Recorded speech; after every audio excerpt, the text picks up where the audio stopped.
বন্ধুরা, এই দুনিয়াতে দুই ধরনের হাজব্যান্ড আছে। শোনেন তাহলে। এক ধরনের হাজব্যান্ড তাদের বউদের সারপ্রাইজ দেয়, গিফট দেয়। আর আরেক ধরনের হাজব্যান্ড হচ্ছে আমাদের বাংলাদেশের প্রায় প্রতিটা ঘরে ঘরেই আছে।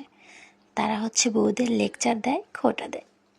আর তাদের কাছে যখন আমরা কিছু স্পেশাল কিছু চাইতে চাই, তখন বলে, স্পেশাল কিছু কেন লাগবে? আমি তো তোমার অলংকার, আমি তো তোমার গহনা, আমি তো তোমার গিফট। তাহলে প্রিয় স্বামীরা, আপনাদের বলি, কালকে না বিয়ের দাওয়াত আছে একটা। তাহলে আপনাকে ছিঁড়ে আপনার হাত পা দিয়ে নাকের বা কানের দুল বানিয়ে ঝুলিয়ে বলবো, আমার স্বামী আমার প্রাণ, আমার স্বামী আমার নেকলেস। হবে না? কেমন হয় তখন? বউকে না যত্নও করতে হয়, গিফটও দিতে হয়। শুধু অলংকার হয়ে বসে থাকলে হয় না। এটা যেদিন পুরুষ মানুষরা বুঝবে, সেদিন বউগুলোর কাছে ভালোবাসা পাবা।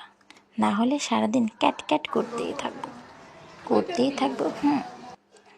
বুঝলে প্রিয়? আগে থেকে সব শিখে নিন। যারা এখনো বিয়ে করেনি, আগে থেকে শিখে নিন। এই কাজগুলো করলে কিন্তু বউয়ের মন পাবেন। তা না হলে কিন্তু ক্যাট ক্যাট করবেন।